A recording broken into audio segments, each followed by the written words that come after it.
Hey guys, today we're going to go over trach care and suctioning. On the outside of the door, we need to place this sign to remind the nurses to coordinate trach care and suctioning with us. If you come on inside, emergency stuff we'll need at the bed: ambu bag and mask, suction setup, humidity setup, your obturator, and your signage based on if it's a tracheostomy or a laryngectomy. This one's a tracheostomy. We need to make sure we fill it out, the date, and what kind of trach we're dealing with, and our emergency tracheostomy management sign. In the bedside table, we'll place all of our trach care supplies. Here's a trach care kit. We'll do a little bit of suctioning also. Other stuff we'll have in here, we got saline bullets. Here's a syringe for the cuff. Some drain sponges. Got your spare trach, same size and a size down.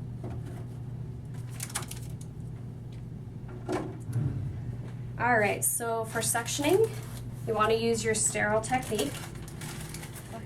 Go ahead and hyperoxygenate your patient and have the pulse ox on them during the whole procedure. Okay. You got your suction catheter here. Make sure you're using sterile technique like I said.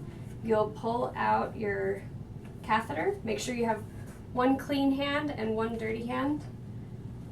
I like to use my right hand as my clean hand.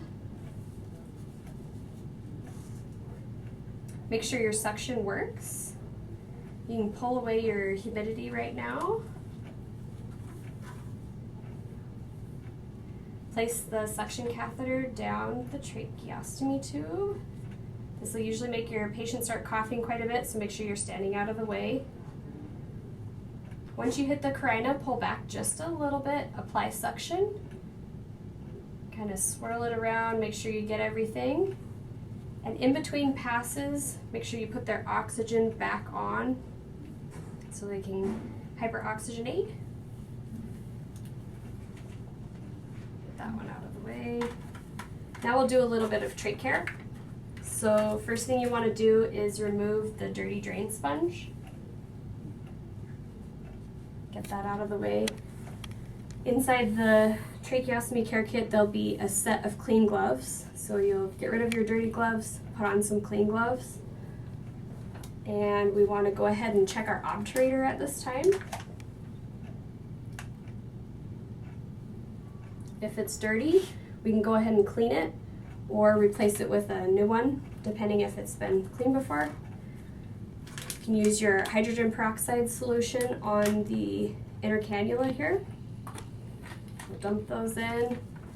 That can be soaking. We can put a clean one in while this one is getting cleaned. Open up our sterile water.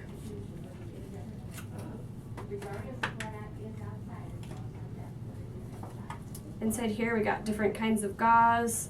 I'm just going to set my split gauze kind of out of the way so I don't use that one. To clean the actual trach site, we just take some gauze, dip it in the saline, get it nice and moist, fold it, and place it underneath the flange.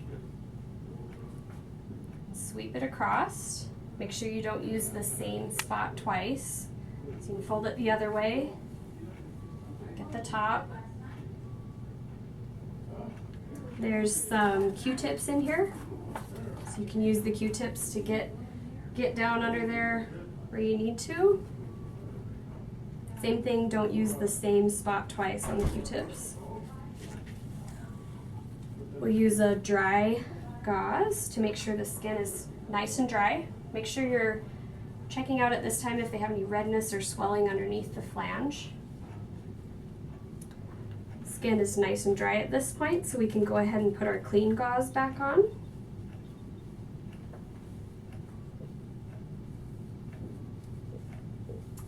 Go under one side, gently pull it up. Make sure you're standing out of the way at this point, because this will make them cough. Good. Okay, so now we need to clean our obturator. It comes with the kit comes with this little brush. clean our inner cannula, not obturator. So you can use this little brush, push it through, twist it, get it nice and clean. Once you get all of the secretions off of the inner cannula, use the sterile water to rinse it off with so that the hydrogen peroxide is not sitting on there still. Then the inner cannula can air dry in between trach cleanings. We just need to make sure we place it inside of something. We can't just place it on a paper towel or anything. So if you have an extra suction container, you can put it in there and place it inside the drawer for next time. When you put the inner cannula back in, make sure that it's secure and not going to come out with patients coughing. And secure their humidity, and then you're done.